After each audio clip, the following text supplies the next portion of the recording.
everyone. Thank you so much for coming tonight. I am Jessica Sweeney. I am class of 2004. I was civil engineering here, and I am an officer for the Hudson Mohawk chapter, our local chapter. We had recently done a survey within our chapter to see what types of things alumni would like to see, and educational events was one of them that was way up there. So this is really our first kickoff event to some educational topics. So I'm very pleased to introduce Phil Laurie. I have seen his presentation and this is wonderful, so I'm so excited to have him here. He's come from New Jersey. Phil is an alumnus of the class of 1974 from the School of Science. He has been active both in the New Jersey chapter, where he has been an officer for 25 years, and on the RIA board, where he served for over a decade. He has earned various alumni awards, including the Director's Chair, Alumni Key, and the Albert Fox Demers Medal. He was the second Rensselaer Fellow from the Chemistry Department. For the past 40 years, Phil has been developing and implementing global strategies for sales, information technology, finance, marketing, and operations. Currently, a Senior Director at SAP, his focus is on improving its sales team's ability to reach clients who will benefit from our cloud technology. Hannah, BJ. Oh, yeah, sorry. Onboard database hardware and evolving mobile solutions. As part of the global customer operations sales tools and technology team, he developed a portfolio of mobile applications to support internal customers. Phil's passion is to implement technology to make life simpler, but also to accomplish improvements in society. He has personal interest in aiding children in need through volunteer activities. He has hosts 20 foster children and is a court-appointed special advocate for children in New Jersey. So please join me in welcoming Phil. Thank you, Phil.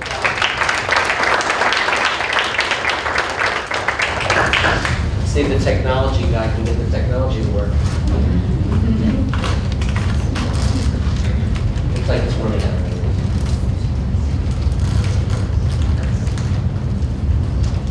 And it is warming up, so the technology's working, just needs to put more phone call out too quickly. Well, thank you all for coming. I am very comfortable with the presentation, and I'll explain why in a minute or two. But that means that if you have a question in the middle, I do not mind if you interrupt me. So even though we are being filmed, don't worry about that. I think it would be much more interesting if I miss a point that you think is important, please stop me. The first question is, can you hear me in the back of the room, or do I have to shout louder? Great, it's the good acoustics in the room.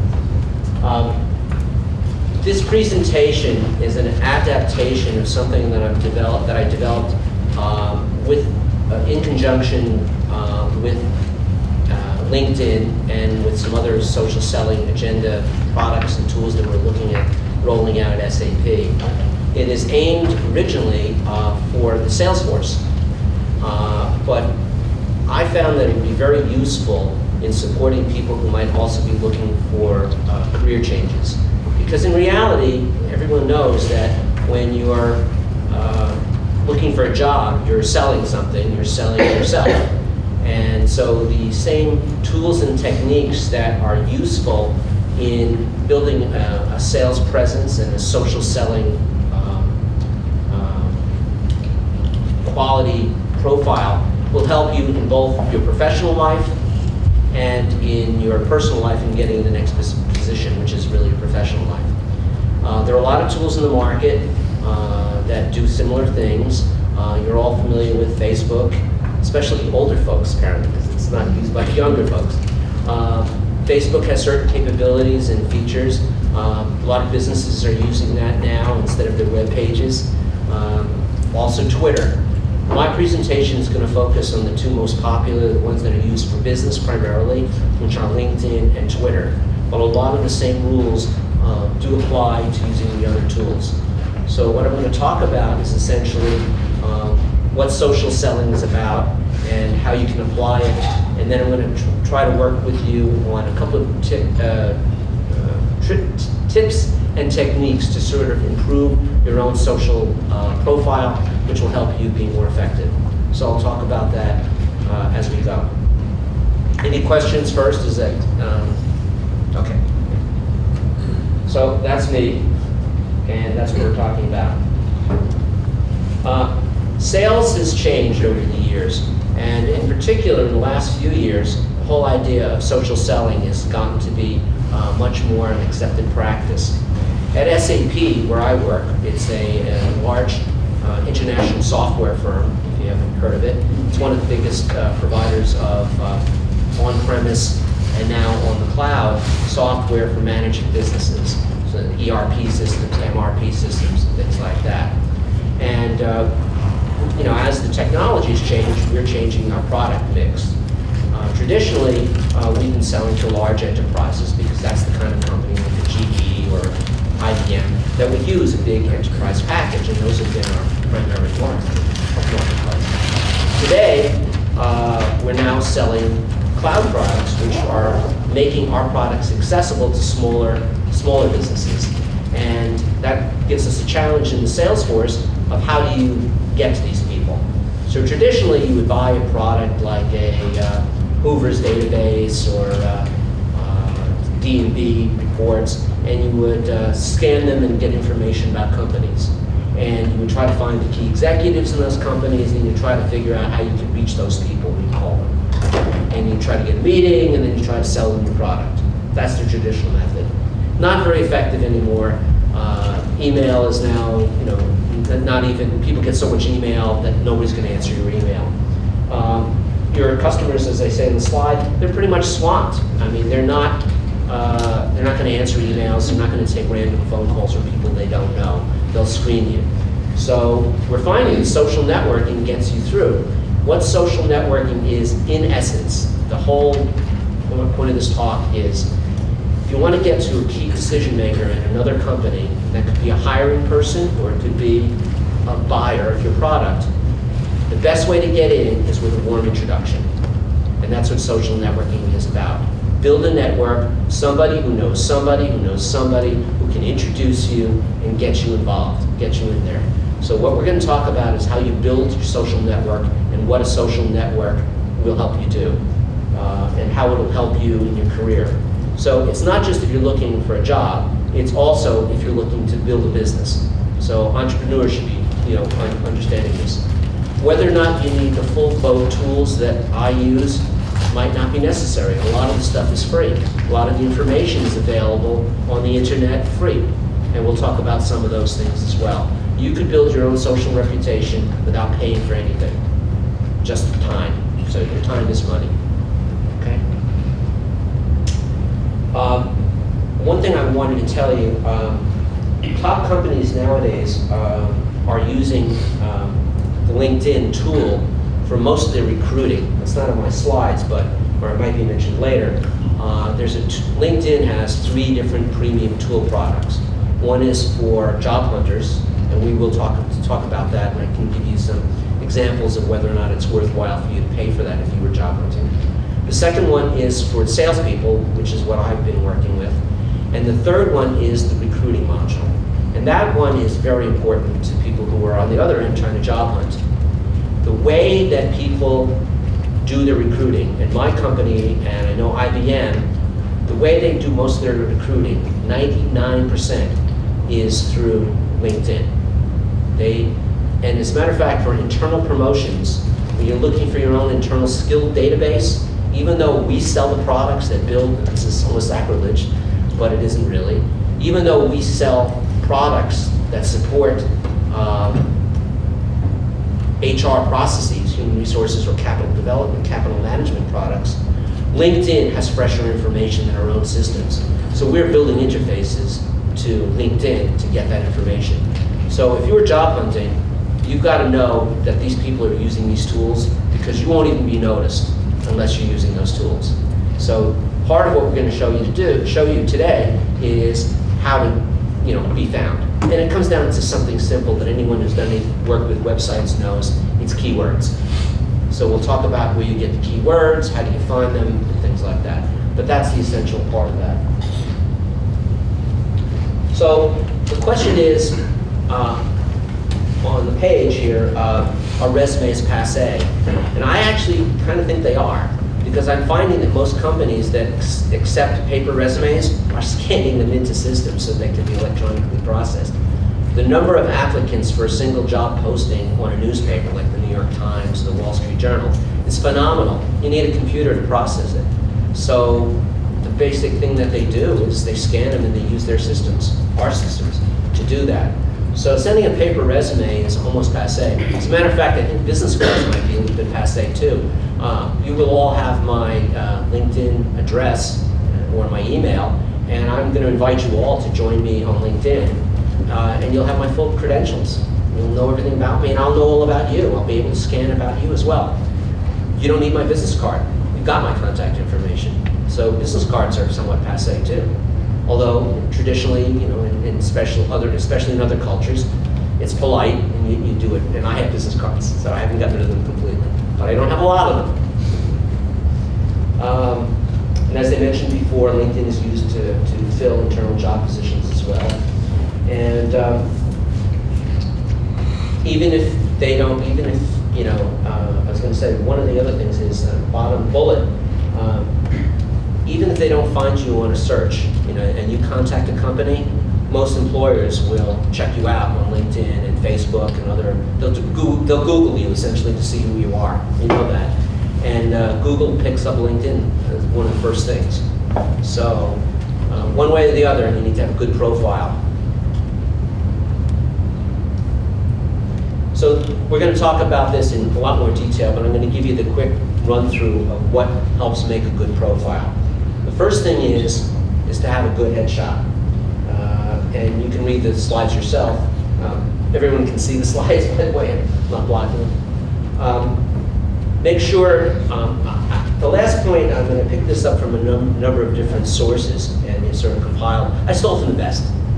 Well, what I thought was the best. Current photo, one of the points about that is if you are older, like I am, and you present a picture of you taken 20 years ago, you might look a little bit more robust and have a little bit, I might have a little bit more hair and whatever, a few pounds less. But when I go on that job interview, it'll be a big disappointment. So don't do any false advertising. Look good, look professional. Your profile, it should be what you would like to look like on a job interview. So make sure that you're dressed appropriately, you're in a pretty much plain background, not carrying your cat, you know, things like that. You want to look professional. This is not Facebook. Facebook, you can do whatever you want. I would also recommend that you not do anything too unprofessional on Facebook, because a potential employer will be checking you out on Facebook, I assure you. So bad postings are not a good thing. And there have been lots of stories in the news about people who sort of screw themselves out of good jobs by a little bit excessive drinking on Facebook. And that's not really fair, but it's unfortunately reality. But consider that LinkedIn is a professional arena, and you want to look professional. So I wear a suit for this presentation. If I were one of you as a guest, I wouldn't wear a suit. I'm in this role, I wear a suit. When I'm a guest, I wear different clothes. It's the same, same kind of thing. The next part is we're going to get specifically, and we're going to talk mostly in this part about LinkedIn. So in LinkedIn, the first section, I should also interrupt myself. These slides will be available to you on my LinkedIn site. We'll talk about how you do that. But you will have these at your disposal, so there's no need to rush and write everything down, okay? And I'm available by email afterwards, so relax if you miss a point, okay? So the first thing it has is after your name, and we'll look at a LinkedIn profile in a second. Actually, I should probably switch back and forth since we have an internet connection. But the first thing after your name, it has your job title. And most people say, Vice President of Engineering, right? That is not good use of that space. Your very first job will have your job titles. Don't waste that space, although it's what most people do. Don't waste that space with a job title. Instead, say something interesting about yourself that's relevant to it. So say something like, this is what the job I'm seeking, I'm interested in doing X, I've got 20 years experience, experienced executive with so much experience, a student with master's in such and such, now seeking a position in X, Y, and Z. If you're looking for a job, the best advice, especially if you're not currently employed, it's better to actually say that you're looking for the job. There's no disgrace in that. If you're between jobs, there's no disgrace in that. If you're currently employed, you have to be a little bit more discretion, show a little bit more discretion. Do that. So don't hesitate to say you're looking for a next job. And you have to remember, and this is not just with LinkedIn or any of the other tools, resumes are not meant to describe everything you've ever done in your life. That's not your biography. It is an ad piece meant to get you in the door. So sometimes less is more. You want to make sure, and you might want to have different versions of a written resume. It's kind of hard to do with electronic medium. But what you want to do is have things in there that will be searchable and found by a search engine. So things that make you unique or special are the kinds of things that you want to emphasize on your resume. But you don't want to have that I used, like for example, I've been in the business, in the IT business many, many years, and I've used operating systems that are ancient. I don't even include them on my resume, and I'll show you my LinkedIn profile in a little bit. I don't even include them anymore. I just say 20 years experience, and I only list the first 10. And you don't want to have any gaps, but if you don't show the first couple of years, and nobody's going to look at that. You just say miscellaneous jobs in the industry, such and such and that. But nobody really wants to see those details. They're just clutter. But if they build to something that's important, so when I got to be chief information officer of a company, I'm not going to cut that one out no matter what. Until I die, that's going to be on there because that was my highest ranking position. And after that, I was consulting for a long time, and that gave credibility to that. So that's an example of what I would recommend. So remember, the search engine is your audience, not the page. So that's the key thing, key takeaway. The other thing is, in building a good profile, you want to join the groups. And LinkedIn has groups, blogs, and that you can join up to 50. And I belong to the RPI, a few of the RPI blogs. Those are very useful, okay, because they've got a lot of very good connections, and people warm up to seeing another RPI alum. So that's one of the groups. But I belong to a couple of the professional organizations that are relevant to what I do. And LinkedIn is very good about suggesting to me every once in a while a new group that I might join. I recommend two things about that. One is you should join the groups, actually more than two, but the key two things are to find out what's going on in your industry and to increase your network. Because as I show you, when you start searching and you look at the engine, and your own ability to do outward searching, your network grows by leaps and bounds by your groups more than your personal connections. Groups like that are, if you join the right groups, you'll actually have millions of connections. And literally I do. I have 2 million connections for my groups, where I have fewer than 1,000 personal connections, including my coworkers at SAP. So that is a powerful way of reaching a lot of people, so consider that. You learn what's going on, you learn what people are talking about, and the next thing is contribute. Never add anything that's stupid, obviously, and never throw flames. Don't flame anybody, but add in, add value, add a comment, participate in the conversation. It gets you noticed. It also raises your social selling index, which is something I'll tell you about later on. But it makes you look more professional, and it helps you achieve the professional profile. There are a couple of suggestions I've listed there about how you can introduce yourself. The other thing you can also do is follow companies. If you're job hunting, you should follow the companies that you're most interested in finding out about, just like you would look at their websites. We post positions there first on LinkedIn. We pay for that. So it's a great place to get first advantage in openings.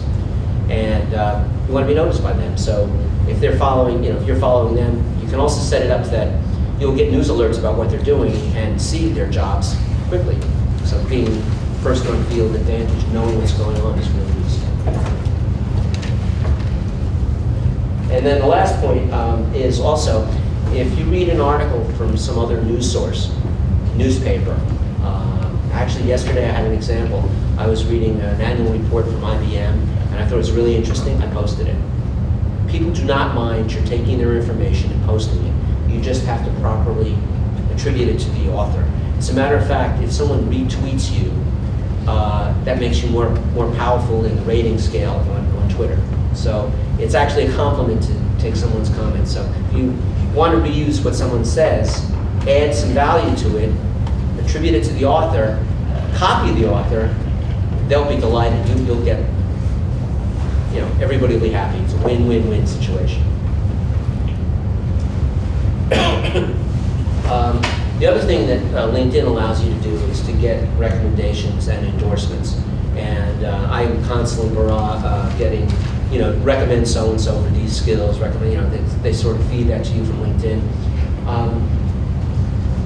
I'm going to give you some advice that's sort of contrarian. Obviously, you want to get enough recommendations to support the position that you're trying to take, your skill base. I would eliminate recommendations that don't add to it. He's a great skier. It's nice, it's a real compliment, but if you're not interested in being a professional skier, it probably doesn't belong in your profile, and that's an extreme example. So I would actually eliminate things like that. And the other thing about recommendations, they've always recommended that you try to get a cross-section of people to give you recommendations. You can ask, and people are generally willing to do that. Try to show that if you're an older person, get recommendations from people younger than yourself, because it shows you work with young people well. And if you're the opposite, if you're a young person, try to get recommendations from peers and from older people. Don't discount younger people's thoughts. So that was a really good point.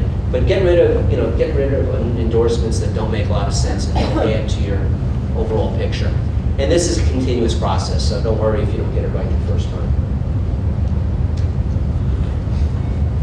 So one of the things I see when I see profiles on LinkedIn, very often is people just describe their job titles and not really go into a description of that. And that's done largely because they feel that they're not really job hunting and they don't want to give too much away. But that really doesn't help them, and we encourage our people not to do that, to build complete profiles. And the reason for that is really very simple. When someone sends you a LinkedIn message, and I'm sure you've all gotten them, someone sends you a LinkedIn message, what's the first thing you do when you don't know that person? You click on their icon to see who they are, and you look them up, right? Well, think about it the other way. They're going to look you up as soon as you send them a message. You want to look as good as you can. So there you go. You don't want to have a resume that's really bare bones, but you want to have that balance. So we'll talk about that in a little bit more detail later on. This is my original presentation, and I realized that for this group I wanted to supplement it with some additional information, so I sort of tacked it on at the end. You'll get to that in a couple of minutes. A couple of pointers that help you.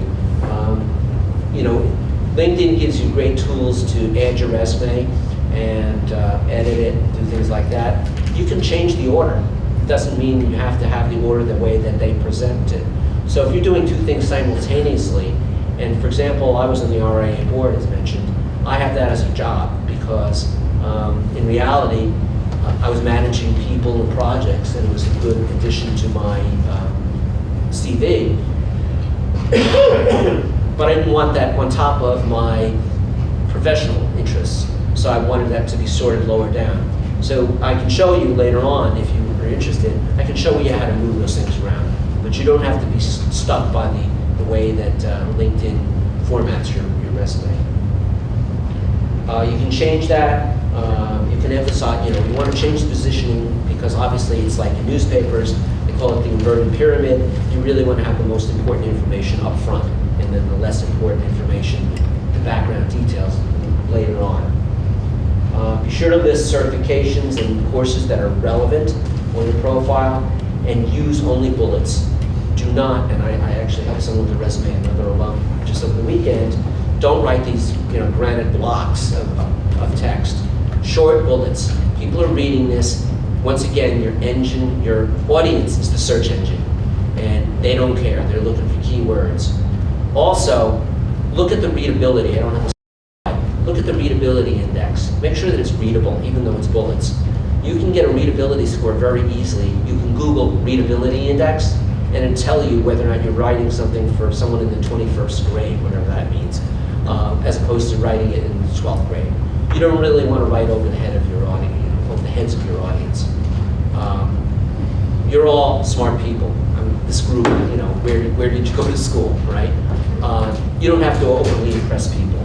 Just write a clear, easy-to-read resume. And this is one of those cases where less is more.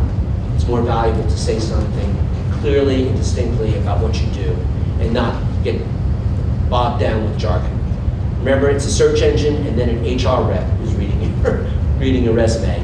You don't get to the engineering or science people until after they've screened you. So you want to get through that level of screening first. Let me take a breath for a second. This is more talking than I usually do. So, one of the things that, especially if you're in the job hunting mode, the last bullet is very important. Quantify your results. I managed a budget of $10 million and garnered savings of 35% over 3 years. Numbers, even though it's like how to lie with statistics, numbers carry a lot more weight than they really deserve for non-engineers, and take advantage of that. So if you can, include those kind of numbers.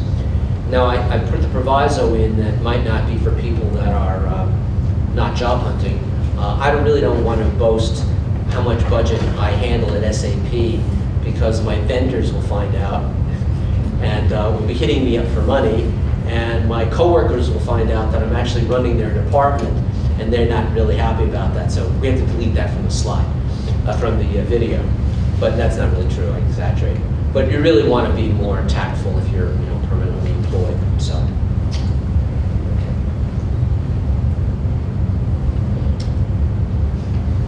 One of the questions people often ask is whether or not you should have your charitable work, your alumni volunteering work, red and white. Should you include those? And emphatically, yes. Because most employers today, at least, are not looking for grunts who only know how to do one job. They're looking for people with interest in social skills, especially when we talk about social selling and social networking. They want people who can socialize. As an alum of RPI, I can tell you that I've changed my career any number of times, and nothing that I do today even was conceived of when I was in school. So flexibility and the ability to learn from others and to work well with others are skills that are very important in the workplace. Someone who does charity work like I do, that shows you have a heart. It's the kind of person you might want to work with, and that it makes you more attractive. But you also don't want to take it to the extreme that I spend 40 hours a week volunteering at the Red Cross, worthy cause and such, but it sounds like you're not paying attention to your job. So once again, strike a reasonable balance. So, marketing, and this gets back to building your network. If you only have a few connections, if you just join the network, you're forgiven, but you want to build it up as quickly as possible. Because people with few connections, if you don't have 400 or 500 connections, you look like a novice, and you don't want to look like a novice in this area. It's very easy to get people to accept your invitations. If you have a reasonable resume or profile, most people would like to be attached to you. They're all trying to build their networks as well. So we're all trying to, improve each other's CVs, and by inviting people, I don't think I've had more than a dozen people that have turned me down, and you're not even aware of it. So it doesn't hurt to ask. I probably turned down a number of people that really looked like they were overseas vendors or spammers. So you do have to be selective.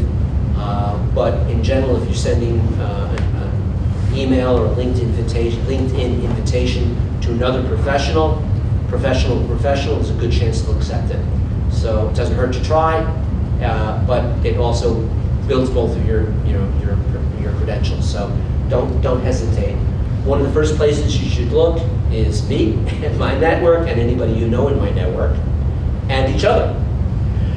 And then RPI alumni, join those groups. You've got instant connections. I will accept pretty much any RPI alum into my network. It's just me. I think most other alums feel the same way. So do that. Don't use the generic invitation that is provided. Hey, would like to, I think it's something like, I'd like to join your network, please connect. Write a personal note every time. Believe me, that does wonders. That'll improve your acceptance rate. If you're too lazy to actually say why we should connect, I might not want to connect with you. So if you get, you don't want to look like spam. You all know what spam is. If you just spam people, it's not going to be effective. If you personalize the note, much higher chance of it being accepted. Okay? And that goes along with what I'm going to talk about later about getting introductions to people you're trying to meet. Warm introductions get you a lot further than cold calling. Cold calling is a traditional way of selling. Warm introductions, much more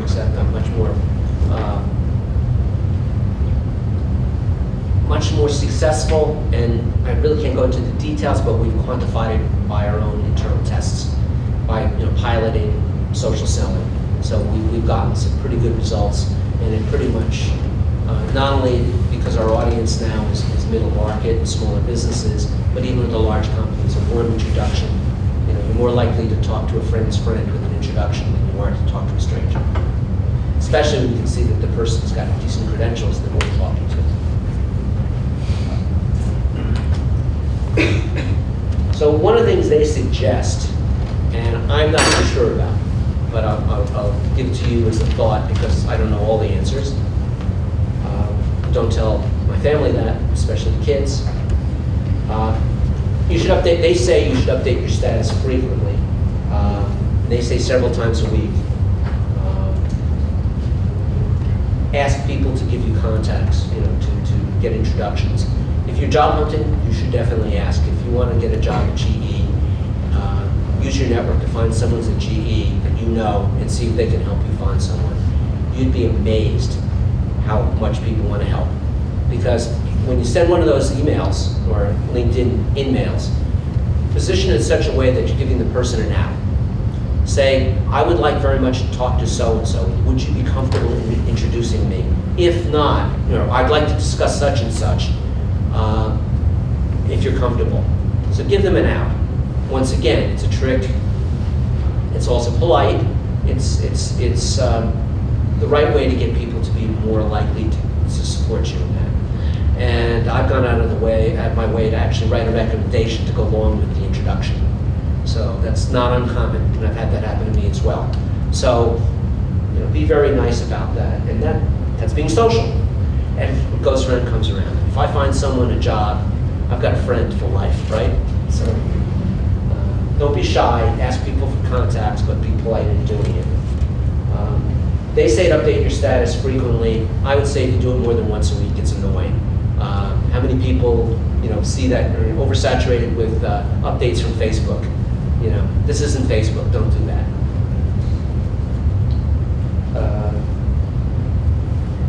The other thing that you can do, and I'll show you an example or two, is in your profile, you can actually include links, like I'm going to do and have already done, to presentations or white papers of things that you've done, publications that you have that are online that you can share.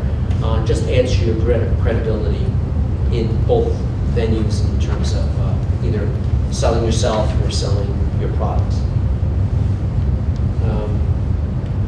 The other thing that they recommend, and it's good, and I'll show you how to do that in the live demo portion of our presentation, I'll show you how to change your personal address so that your email, you can have multiple emails attached to your LinkedIn account, but also LinkedIn allows you to have a direct connection to your LinkedIn profile that you can include in other correspondence.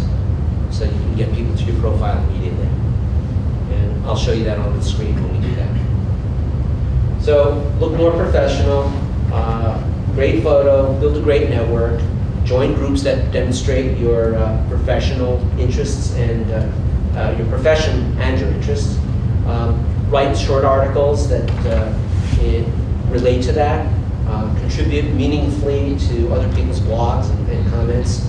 And ask for help. Reach out, socialize. Now I'm going to move into another area that's related, especially when you're job hunting, but also in sales. And this is pretty much where I spend a lot of time. One of the things you can look at is their job seeker premium product.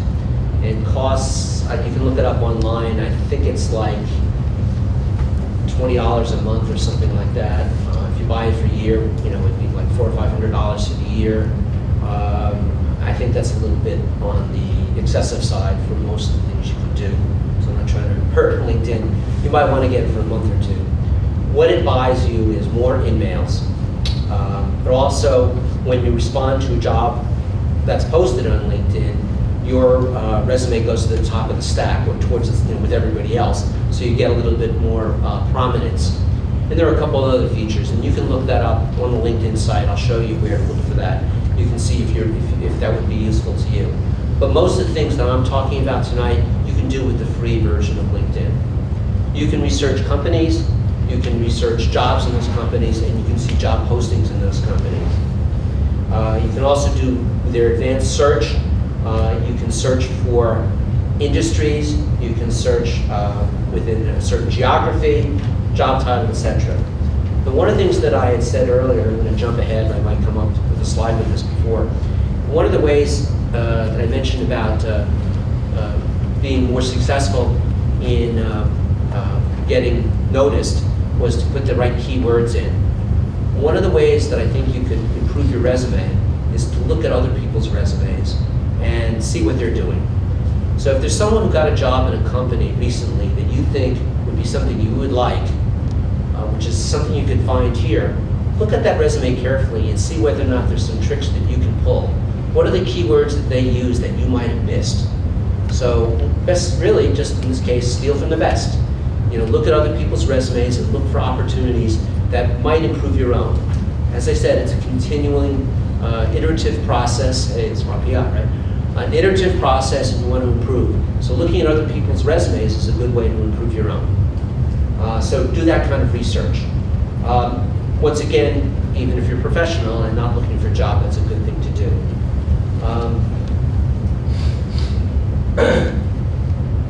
Don't spend your time primarily in job postings, because most of those job postings are going to be swamped with applicants.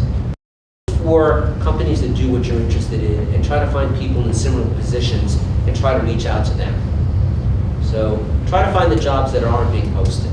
And this is not LinkedIn, this is job hunting 201 from being outsourced any number of times. I've had this course. That is actually very solid advice that I've given. So that's why I passed it along. Don't spend too much time worrying about that. I would say in a typical job hunting scenario, don't spend more than 10 to 15% of your time. It sounds obvious, but filling in those job ads, it's either someone who's just trying to fill their time or trying to build a portfolio of resumes or look busy, and a lot of those jobs aren't for real. A lot of companies post the jobs because of the laws and discriminatory issues and things like that. They want to get a certain, say that they've screened a certain number of candidates when they already have a job applicant in-house in mind. So don't waste too much time on that. Try to find the jobs that haven't been advertised yet. Try to be the person who all the other, the job description's written to match your resume, and then let everybody else try to catch up to you instead of the other way around. Okay, I hope that makes sense. Anyway, jobs that you find in your network are going to be better jobs, and you've got a higher probability of success in actually being able to capture something that way. So where do you get ideas for these postings that I was telling you you should do? So a couple of places you can look are newspapers. You can read the list. Other blogs, especially blogs, zines, company pages on LinkedIn itself, one blog to another blog, on LinkedIn, group to group, and Twitter and Facebook. Okay? But remember to give those attributions to the author. When you're the author, you want to get the attributions too. So now I'm going to focus in on, I'm kind of repeating, but I'm going to try to hone in on improving your profile. So these are the 8 key indicators of a successful, savvy social networker. Let me stop for a second. Are there any questions that I went through a lot of things fast. Anybody want me to go back over anything? Question, if you have Sure. multiple companies that you own, are you better off having 2 separate LinkedIn You sites? can't have 2 separate LinkedIn accounts. If they find out, they'll blow you off. So list of both? So try to put them in the same place. You can have them at the same time. Okay. And you can do that moving around like you mentioned. Yeah. You can do that. And I've done that. When I was consulting, I had my own consulting company, and I listed my clients as consulting positions at the same time. Okay. So the way I did it is I made sure that my company was top, and then underneath it was the others. But you can move, that's how you move things around. I will show you how to do that. That's a great question. Yes? Where does your company advertise its positions? Where does my company advertise Yeah. positions? Actually, they don't do very much advertising. They do some on LinkedIn, and I'll show you. We can take a look and see what they've got. They mostly are proactively scanning LinkedIn for applicants. They don't do a lot of hiring off the street. Even if someone isn't saying they're looking for a job, they still look for, they headhunt people, or? Well, SAP in particular, globally, is more. They get applications from their website and from postings that they have on LinkedIn and a couple of other places. They don't spend money on they don't have agencies that they pay for headhunters, traditional headhunters. They don't use them at all anymore. That's changed over the last few years. I found that out when I was really doing my research prior to buying LinkedIn, buying licenses. I bought the Sales Navigator licenses, but I coordinated with other teams at SAP that were already buying marketing dollars, marketing space, and our HR people. And I learned a lot about what they were doing. And now we're sort of trying to coordinate what we're doing so that we, as a company, we purchase things together and hopefully get better rates and better deals. But I learned that our people are our HR products, which are very good, and I'm not just saying that, are very good HR products, are now allowing, for example, in-house, when I wanted to put my resume on the company's internal system so that I could post for jobs or make myself available as an expert for other people to pull for calls, sales calls. And that's the main use, not job hunting, but so that I'm a resource, as a professional resource to be called on sales calls, for example. I'm a chemist and I might be useful in a call for a pharmaceutical company, for example. LinkedIn had a link which actually, our HR system, human capital management system, had a link to pull my resume from LinkedIn and make modifications to it. I didn't have to retype the whole thing. That was great, because I spent all this effort polishing it in one place, I was able to cut and paste. That's the future. And we see a marriage of what we do and what they do. On the sales side, we do a great job on contact management and who's contacted this client. But LinkedIn has current information about, a new person just got the vice president of engineering in this department of IBM. I would know that from my CRM system because it hasn't been updated that frequently, but LinkedIn has it. But I also know that my system will say, hey, I talked to 8 other people in that department. And this is what they're interested in buying. This is what they bought in the past. LinkedIn would know that. So we see that there's a synergy between the two. Similarly, in the HR world, which I can speak about not as informed, there are some synergies there as well. What we advertise, how people respond. There's a whole rating system. We do all that stuff. LinkedIn doesn't do that. They just provide a number of resumes. We have a whole grading and processing and workflow management of how they go through the whole interviewing process and make it up to employment. And then it takes that information, puts it into the HR system, and the resume that you submitted as an applicant becomes the basis of your professional profile in the company. So less keying, fewer errors, better chance to, and easier for our customers. So now I've just given you a sales pitch for our great products. Okay, so let me, any other questions before I move on? I'm tired of hearing my own voice. I will go with kids. Thank you. Okay, so this better work. There's resume 1.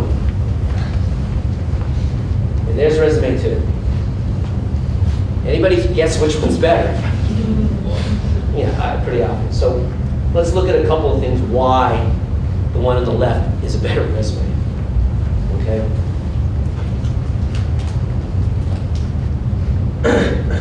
What did it do? Oh, I backspaced. I'm sorry, my mistake.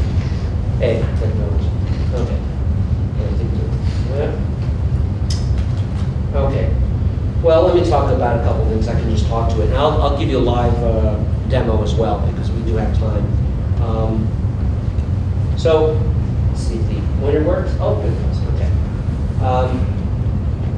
So when I mentioned before that you could put your links in here, is this readable here? But you can create your own personalized link right here that will get right to this page. And then also, in your contacts, connect to this person, you can add into this block contact information. You can put your email address, you can put in your website if you're working for a company. Like I have my company's website, information about me and other connections. This is stuff that I've done. You can also put in then your background is your summary. Notice here, his headline is helping enterprise companies leverage cloud computing solutions to grow their business, as opposed to sales executive in XYZ company. It's hard to beat, I'm sorry, it's like an eye chart. Obviously, it's a lot more attractive. If Josh was sending me an email or an in-mail message and wanted to contact me, I'd be more likely to talk to him than to Josh number 2. Same person, different profiles. This will be in the deck so you can look at this more carefully. Okay. So, here are the key indicators, and once again, don't take notes, you'll have this. Okay? What makes you look better, and we're going to talk about each of these 8 bullets. Branding, optimized for search, control, supporting collateral, personal connection points, group involvement, having a robust network, and being engaging. These sound like dating profiles too, don't they? And you know what? Oh, by the way, this gentleman, that's actually Jeff Weiner, who's the CEO of LinkedIn. He snuck his own little picture in his collaterals. So let's see if they actually got this over here. 85% of the people looked at the picture first. Okay, so really important to have a good picture. And I think they talk about what makes a good picture in a second. Right, so you'll have this. Okay, this one's hard to tell, but it's blurry. That's not a good picture. That's actually what they did. They made it blurry, and it was too small. This one, the problem is it's poor lighting. This one's a group photo.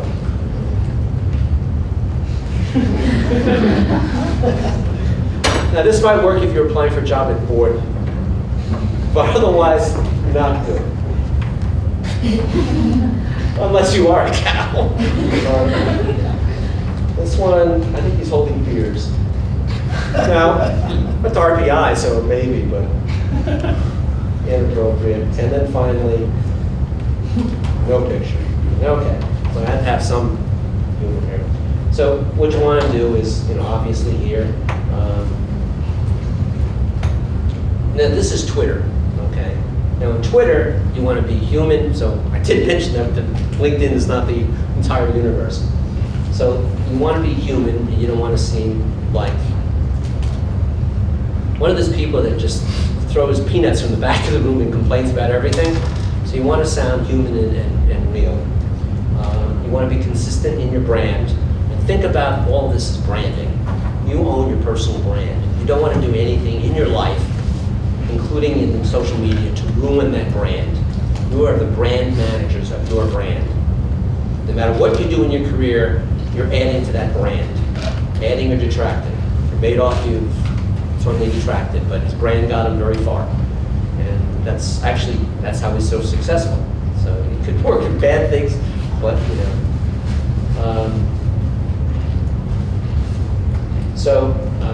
Try to use the same picture from one media as the other so that you're recognizable.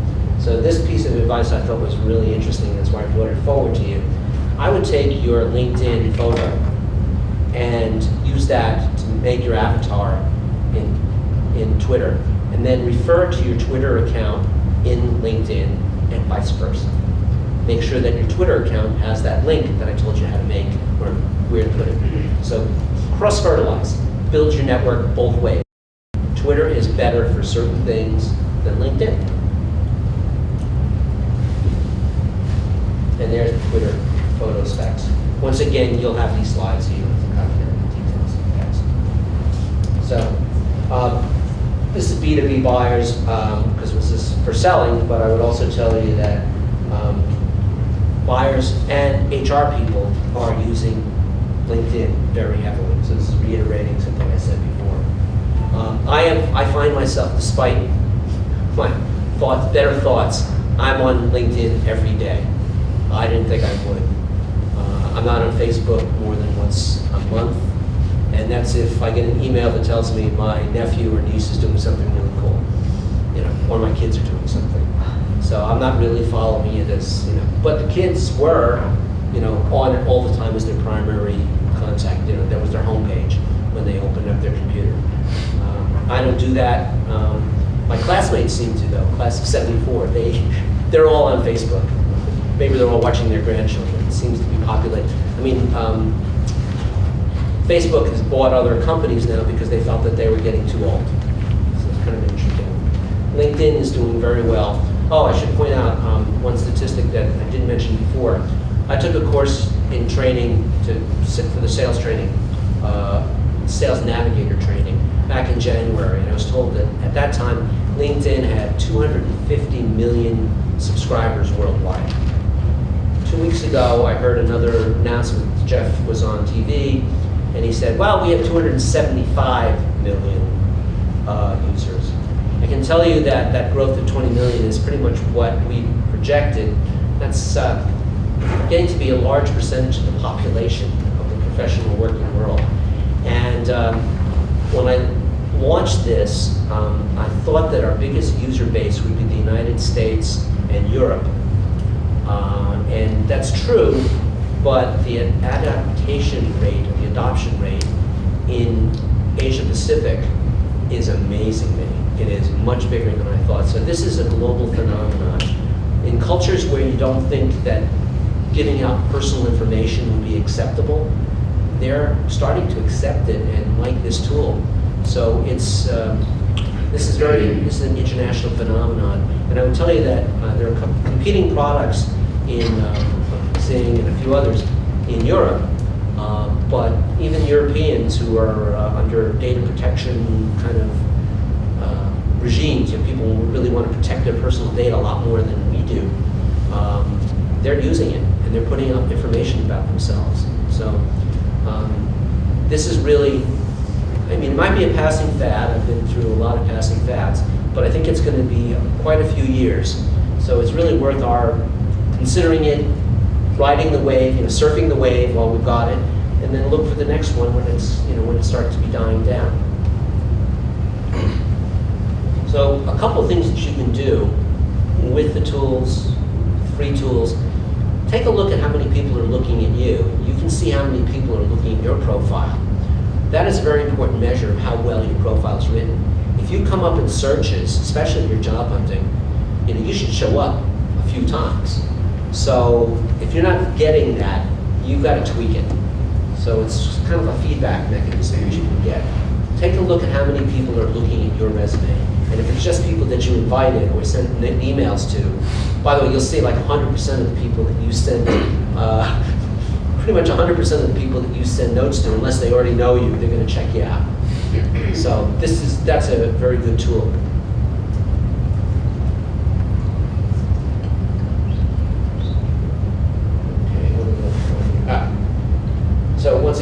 ranking criteria of your keywords, think of profiles as web pages,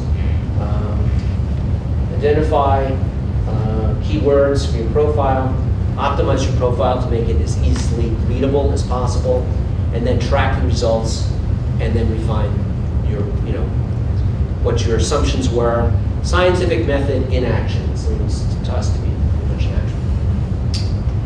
Okay, this is actually considered to be a good one. It's not a very good picture, but this is an example of optimization.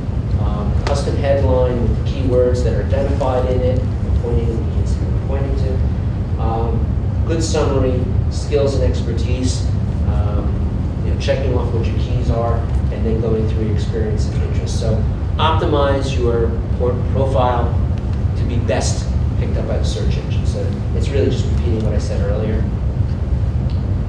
Tracking results, said that several times. Your Twitter account, stay focused on keywords, keep things there. Actually, more I can say there too. Make sure all these things are consistent with what you have in the other media, and that you're once again building a professional profile that you want to, not be embarrassed by later on. Okay, and Twitter does allow you to have multiple accounts. If you want to spam people and say nasty things, create a phony account for that. And Facebook lets you do that too. So, just in case. You can control who sees what. So say you're full-time employed and you don't want people to see things. You can make it so that your resume profile cannot be seen by your current employer or anybody working for your current company. So that is done in the privacy settings. I'll show you, remind me if I don't do it, I'll show you where you can change those things. And that's where you can also change your name and change some other factors. But you can make it so that you're not going to be embarrassed, hopefully. But if you publish it, it's going to get there sooner or later. But theoretically, you can prevent it from getting out that you're looking for a job. I would still be careful. Keep your profile public. Refine the notifications, so you're not getting too many. Get notifications from different groups. You can actually decide which group sends you a daily message and which sends you a weekly message, because you don't want to be your worst enemy in the spamming department. You can spam yourself crazy if you join too many groups. So getting a weekly summary is often good enough. Although if you're job hunting and that's what you're doing full time, tune it up. You can filter it out later. You can always quit the groups too. Okay? You want to get your name mentioned. You want to get you want to be notified whenever you're mentioned. That definitely you want to know about. Okay. Kinds of documents that you want to do, supporting collateral. You can put in presentations that you do, things you've done for work. You can put your thesis up. Don't be too too academic, but I think you might want to put things that are relevant to showcase what you really do. You don't want to give away company secrets by any stretch, but you want to have some documents like me doing this kind of presentation. My company's perfectly happy for me to have that up. It's volunteer work and it's relevant to what I really do. So that's a good example. Yes, please. Explain that a little better. Supporting collateral. Collateral, so documents, the things that you produce, you can actually insert into your profile. Videos, like for example, the video that we're doing now. You can put in presentations you've done, if it's a movie file, document, PDF document, Word document, or PowerPoint document. You can actually have a link in your profile to samples of my work, or things that I find very interesting. An article that I thought was really important. I wouldn't just put all sorts of trivial things, but something that's really relevant to your profile. You can do that. So that makes you more interesting. Also drives traffic to your, you can publish it, on Twitter and say, come to my site. Yes? Do you think that it would be interesting to have a video profile? I'm sorry, I didn't hear you. Do you think it would be interesting to have a video profile? I would not have as the primary. I might have a video profile, but in video interviews, people have mixed opinions about those. But a presentation where you're talking about an interesting professional subject, that would serve the purpose of a video profile. But I wouldn't be standing here talking about my childhood and my career development over the years. I would be talking about a professional subject. And then it would show how graceful you are on camera, unlike some of us. Any other questions? Good. I long for questions. So, video testimonials, there you go. White papers, case studies, especially this is important for my salespeople. Links to our corporate professional collaterals. You know, if you're selling HANA, which is one of our new products, it's an onboard database device, and it allows very large memory, and therefore the entire huge database, terabytes of data, can exist on a chip. And that chip, or the board with the chip, can then process everything in memory rapidly, so it's much more efficient than traditional databases on disk drives, even fast disk drives. And I'm just trying to sell you the product, but I'm just saying that it's an interesting thing technically, so having information about that would be very interesting to someone who's trying to sell that, to give them a glimpse of what we're talking about. So company collaterals is very useful for people in the sales area. Similarly, if you're looking for a position, you know, something about the work that you've done or a presentation you've done in the past, it does serve to enhance your professional stature.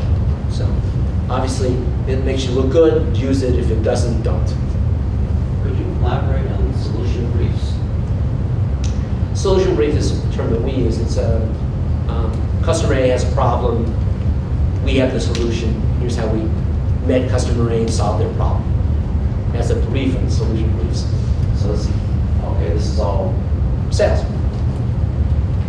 I mean, let's see. I was thinking of a personal resume. Problems that I've solved. Okay. Went to work as a consultant at company XYZ. Their accounting system was in complete shambles. In 3 months, I was able to straighten out the books, get them running correctly, hire my replacement, and end my engagement with high level of satisfaction. Does this mean this is, in some senses, it's all an extended resume? Yes, That sounds more like a resume. professional profile. And this is a resume. But if you're a salesperson, your profile is why you're a person I might want to talk to if I were having this problem. And if you're only selling that kind of solution as a consultant, for example, having a couple of case studies, that's pretty much, a case study might be more detailed, have more facts. Briefs are, this is how we approach these problems. So it's a brief case Okay. study. Similar, but not exactly the same. I gave you the 50,000 foot to apply it. We're only halfway through the bullets, so I've got to get moving. I don't want to keep you too much longer. So, you know, basically they're saying try to make sure that you, in your next section, your supporting collateral, use it to support what you've said in your resume itself. Building connection points, they use the analogy of a cocktail party. You're going to be a lot more approachable if you're friendly, smiling, interesting. I'm not really that good at cocktail parties, so this is not the best analogy, but what could you, if you want to engage someone as a customer or as a potential employer, if you know something about them, you can engage in conversation. So before I reach out to a contact, a potential customer, potential employer, I check their resume out, their profile out, and learn about them. And I don't mind people checking me out because they find commonalities. I had a headhunter call me a few days ago, finding my resume as is. Wasn't looking to hire me, fine. But he wanted to know if I knew anybody with certain SAP skills. When I looked at his resume, I noticed that 5 of his connections, first level connections, were people that I'd worked with. So I was willing to talk to the gentleman. Never heard of him before, never heard of his company, but I replied to his message. He came with good credentials, my personal experience. So looking at their background tells you where you might have a connection. So, connections. Looking for a job, modern, connection, you know somebody, interested in a sport, someone that's a CASA, court-appointed special advocate, would get my attention. By looking at my resume, you can see these things. Look at commonalities. The algorithm in the 3x3 rules, you can see people, your connections, their connections, and their connections. And when you want to get an introduction, LinkedIn will tell you who you know that knows that person. So, how many groups are there in LinkedIn? There are over 500,000 groups. How many, you can only be a member of 50. I think I belong to about 20. Here. Okay. So, I've kind of told you this before, and I'm going to go through these rapidly, and we'll have these slides. But why is group membership important? Well, first of all, it helps you connect, you learn what's going on, you can establish yourself as a thought leader, which is the ultimate that we're looking to do. And I'll step back for a second. In my rollout of the Sales Navigator tool, which is the enhanced or premium sales product, first thing we're trying to do is get people to be really good at prospecting, looking for leads. The next thing we're looking for them to do is to become contributors, to become thought leaders. And we're not going to do that with everybody because a lot of people aren't really that good at writing this kind of medium. And we also don't want our entire sales board blogging the same information to everybody else. It gets what they call the echo chamber effect, bounces off the walls. So we're probably going to select a key group of individuals and have them as designated bloggers. But adding on and adding comments, something everybody can and should do. So if you're job hunting, you should probably participate a little bit more if you have the time. But make sure that it's something that makes you look better. Okay. And one of the things I mentioned is, my groups gave me close to 2 million connections. That's amazing. I don't know which one of those groups is that big. I'll have to look at my groups, but yes. How does a group give you a connection? Every member of the group, so RPI alumni has several thousand people. Every one member of that group is someone that you can contact directly. Oh, I see. You still have to contact them, but it gives you. You can see them. You can see their profiles. Yeah, you're connected to them. They're a first level connection. So my group member and the people I personally invited are my group, or my groups. So the members of these blog communities or groups, or communities, those are, so I've got 2 million people that I can reach directly through those 20 groups that I've belong to.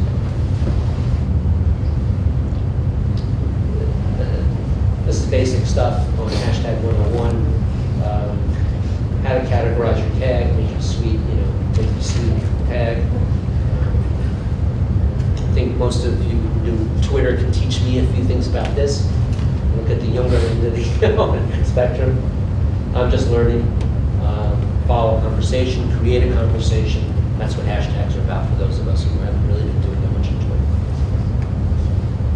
So, and I think I'm getting to, we're wrapping up here.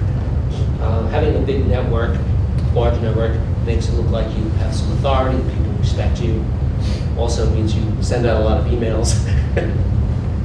And makes you sound credible, and that's the whole thing that you're trying to do, is look credible in any position.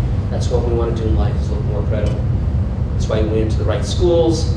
That's why we work so hard. We want to look credible for everything we do, not just professionally, but personally too. And personal request is going to get you a much higher response rate. These are their statistics, 33 times. And when to reach out to people, contacting people, focus on event-based requests.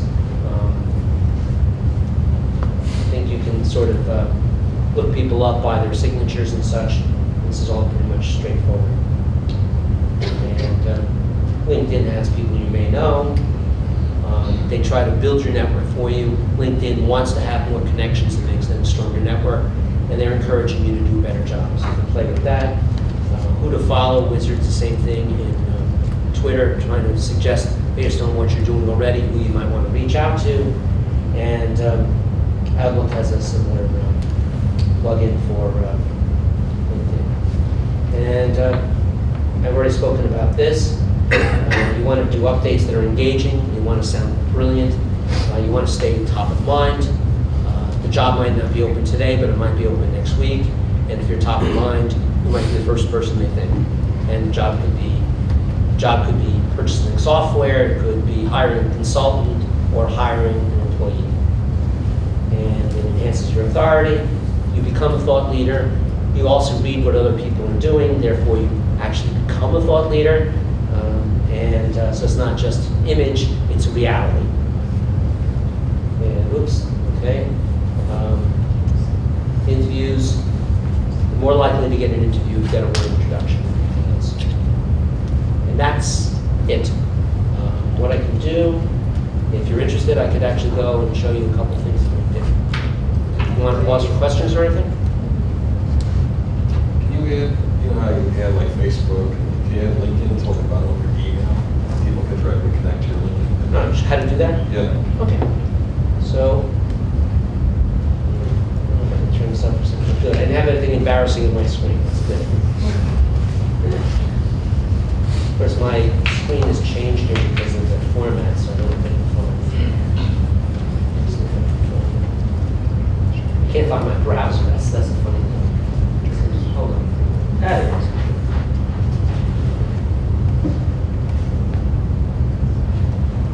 I don't automatically go to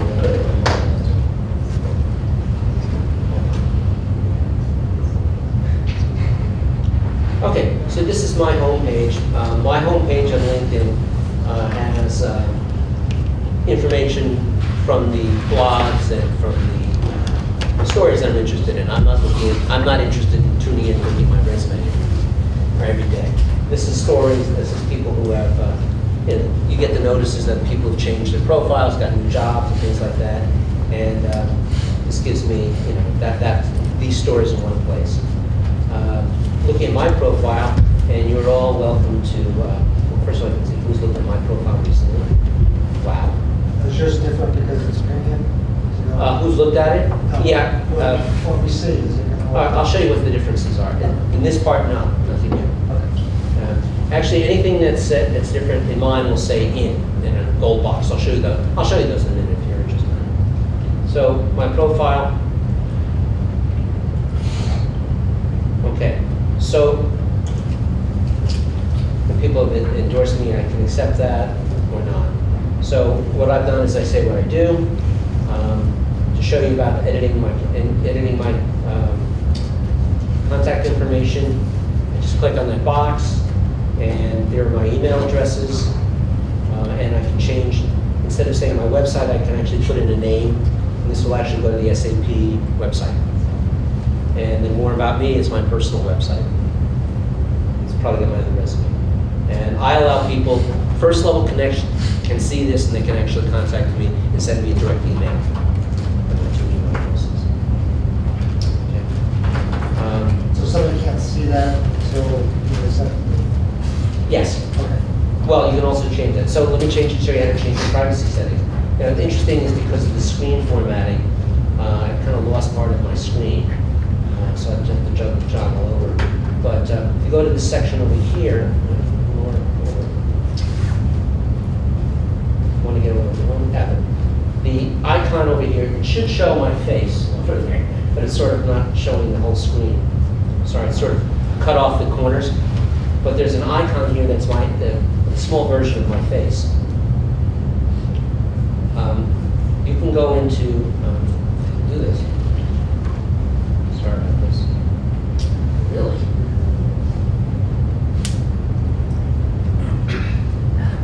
Wow. Let me just hover over for a second. I apologize. There are, okay, privacy and settings. That's where you can change your primary email address. You can add that. You can change all those, flip those switches as far as who can see what, and you can play around with that. There are a lot of features that you can do for some fine tuning. How often you're notified. That's privacy and settings. If you have the Team Link account, that's what I have. That's how I manage all the invitations to the team. The sales executive account is the enhanced sales product that I'm rolling out to my team. I can change it so that it's in French or German, and my colleagues in those countries have everything in their languages. Job postings, you can actually post jobs here, and I'm not sure exactly where they show up. I think they show up in different groups, and you can manage those.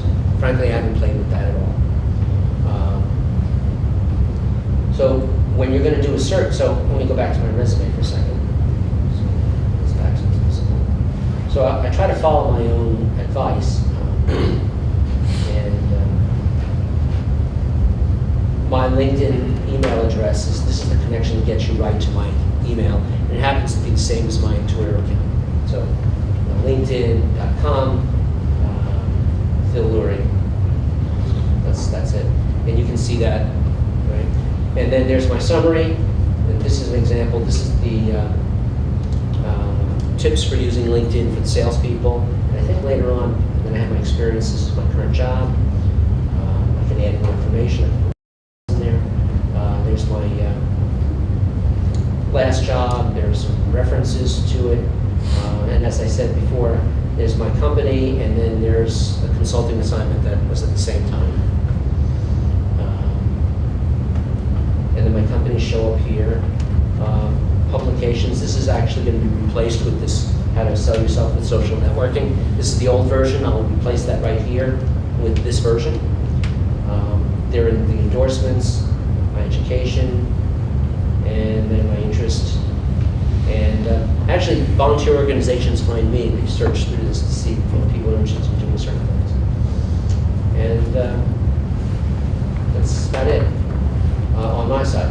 So now I'll show you what you would be doing if you're looking for a company. So you can go in and look at jobs, which I don't think I'm going to show any because I didn't set any parameters. So it gives you a search engine so you can look for jobs. These are companies that they think might match up with me. They've been sending me job notices, but I haven't really been paying very much attention. I'm too busy. I'm happy. But you know, these are jobs that they think might be available, and they're in my network. Are those jobs the ones you say are oversubscribed and don't worry about them? Yes, I believe so. That's what I've been led to believe, and I think so. So under interest is the thing that's more important. So I look at companies. You can add a couple of companies that you're following, and they give you updates about what each of those companies are doing. And there's a little bit of information about SAP. I follow SAP and want to see what they're saying. I'm also following IBM, and I'm following a couple of other, I'm following LinkedIn, and I'm getting notices about them every day. And there are a number of services you pay a lot of money for that give you these kind of daily updates, you know, to tell you that IBM stock is going to go up. You see these things. You know, companies that I'm looking at for investment purposes, I'm tracking this way too. You can do the same kind of thing, by the way, with Google Alerts. Free LinkedIn, Google Alerts.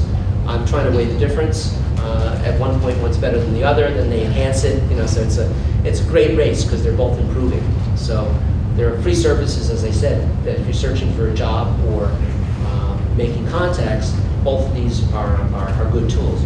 There are other tools that are very expensive database tools that have information about companies, like Hoovers is one of the traditional, and I've been looking at a number of those recently.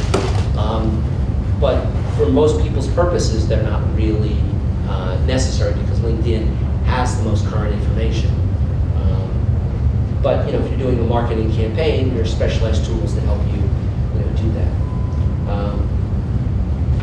So you can follow companies. You can create a company page if you're running your own business, and then more interestingly,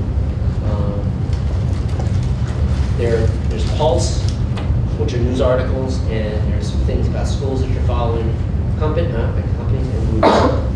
And these are the groups that I belong to. And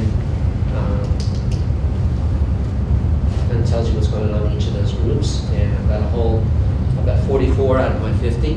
I want to know what's on CASA. I've contributed quite a bit in that. A lot of companies, and here's my class reunion. They haven't really done too much. They haven't accepted me yet. I'm the administrator of about 2 or 3 groups from Rensselaer, so I understand the person who's doing it isn't really paying attention. But I laughed and I've been accepted in my reunion class, and I keep reminding on our reunion calls that they haven't gotten it yet. I gotta get some comment in. So these are questions that came up in my groups. They've changed the formats, and actually they keep trying to modernize it and make improvements to it. So now all the key blogs are coming into one place, so you can see this. So there's no mention of this wonderful talk today here, you know. I was hoping that would show up in the blog. So when you get into a specific group, I'm going to show you, let's go to the Rensselaer. They have jobs, they have postings, and things of interest. And this is one of the ones where I think I'm an administrator, so I'm really bad. And this one's very interesting, and I recommend. Wow, I did post it. I lied. There you go. So, for an example. So I didn't get any. I got one comment. 2 comments. So, hey Phil, keep quiet. That's not a good comment. Any other questions about things I should show you? I've given you basically the high level view. It's really, you're all welcome. Please join my yes. Can you show us how to change the order on our profile of what shows on top and what Sure. shows on the bottom? Yeah. Actually, you remind me, there's one other thing I want to show you. Very importantly, this search. You can search for people. So, who's got a profile I don't mind me? Let's see if I find you. Are we linked already? First one.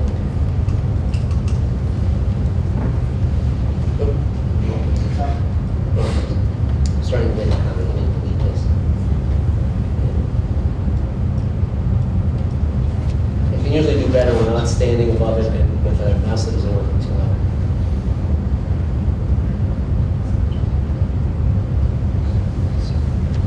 Okay. That you? Yeah. It's just a good You're right. One more. Jessica McLaughlin. There we go. Hey, that looks that looks better. So match the picture. Oh yeah. Okay, I know how you move it. So I can edit you, but that's one of the important things. You can search on people, and you can search on companies, and then there's the enhanced search. And this is where I get into the power tools. You have to be careful. So I can see people you can't see, but essentially I can search on, these are the, when I'm doing a search, these are my first and second level connections, plus the group members. And you can see I have 772 first level connections right now. And they, thanks to them being pretty active, 473,000 second level connections. Those are my first connections. And my groups are now at 1,916,000. A lot. It's a whole lot. 2 million, basically. Yeah, 1,981,618. There you go. I need those commas. It's late. So that's amazing. I just found it amazing. Okay, and then this is what our enhanced tool does. It gives us a bigger universe, and then it gives me additional search criteria. You can search on all of these criteria right now. You can pick a company and find out who you know at IBM. Just search there. This is all under the advanced search capabilities. This is just the regular search. In this magnifying glass, you get to it. You can't search on these criteria, but you can do, these criteria here. So the ones, this is what the extra license buys you. Okay. But once again, for most purposes, you don't need it. And say I want to talk to, it's going to be hard for me to find someone, but say there's somebody I want to talk to that's like a multiple, actually like who's one of my first level connections. Okay. Say I want to find someone in my second level, and I want someone to introduce me to, why am I not so, if I want someone to introduce me to this person, I click on this person. Actually, it tells me how I'm connected to that person, but it also will come up with a number of people that I'm connected to that I might be able to use to get connected.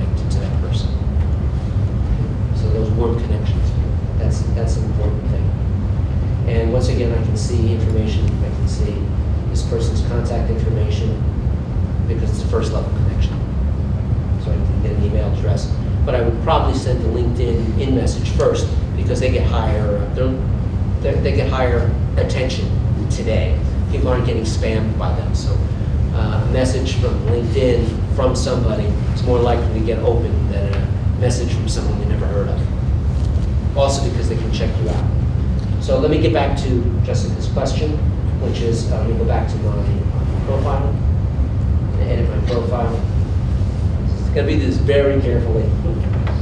Okay, what you can do is you can change, you can add positions, you can also juggle positions. And if you're doing this, you can just, with this, you can just move this guy around. You can just pull it up and pull it down.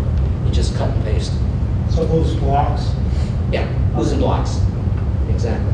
So you can edit each block, or you can move the blocks. And it's very straightforward, just play with it. And there are instructions. The other thing you might want to do, if you can get to this screen, if I can get there. That's me. It will tell you if you want to upgrade, go to upgrade your account, which is underneath here. There it is. It tells you what the enhanced LinkedIn premiums and what I'm using. For recruiters, this is the recruiting package. You can actually see what they're seeing. And for job hunters, job seekers, they have tools, and this tells you what it costs and what you get for your money. Yes? What is your opinion of LinkedIn Premium? What's the extra? Well, the LinkedIn premium for sales, I spent a very large amount of money of my company's money to invest in it and to train people how to use it. So we found it very valuable. For job seekers, I have mixed opinions. It depends. I might not use it the whole time. I think most of the things you can do with it, when you're job hunting, you usually don't have a lot of money to throw around.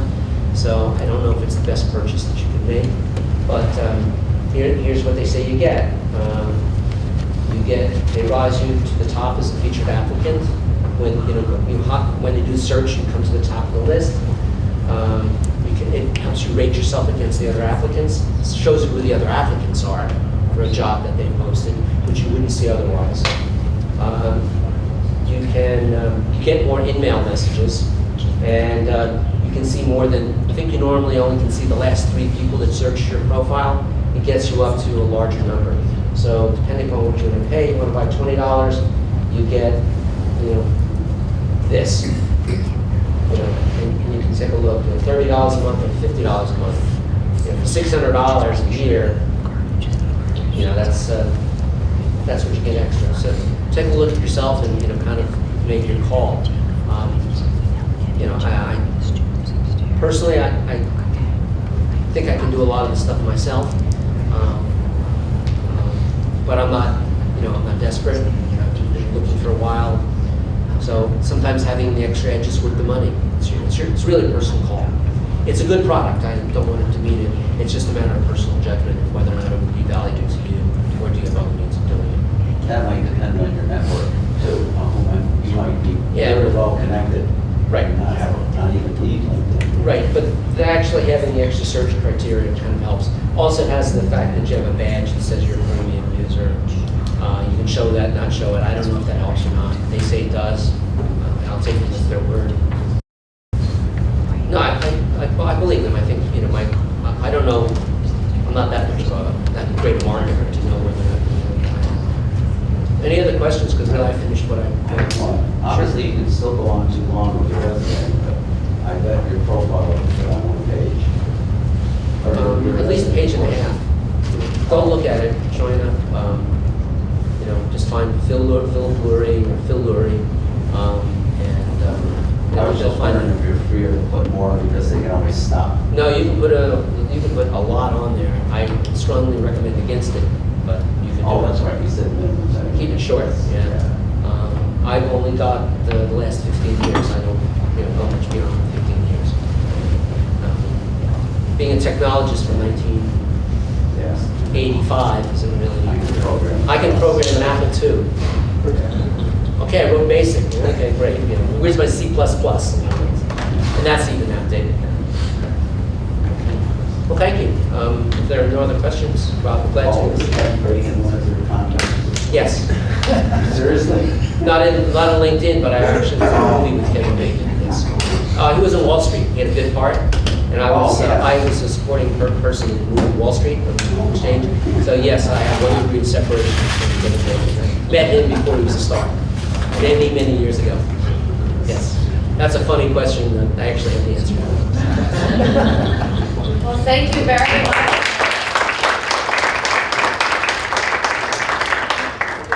Phil's last name is L-U-R-I-E, so Right. spell it right if you're looking for him on Yeah, you LinkedIn. won't find me if I'm not spelling it correctly. I'm also in the RPI, so you can find me in the RPI blogs. And also, I am willing to spend some time if people want to have you look at your personal profiles, give you some advice on how to apply these things and sort of let you, I would recommend that you get this, make sure that you all have this available to you on my profile. I'll update the one that's there now. I'll have that there tomorrow. It's going to take me until about 11:30 to get home, so tomorrow morning I'll update it. So you'll have all those hints, those 8 hints. Do that. Do not hesitate to send me an email. I'd be glad to review your profile with you or your regular resume. It's part of the process that we're trying to help alums and students, future alums, be more successful. And those of us who've been looking at a lot of resumes have been disappointed in what we're seeing from the high quality people coming from this institution, and we'd like to do our little bit and try to help you improve that. So teach you the tricks, maybe you can help other alums as well. So my pleasure. All right, thank you. Thank you.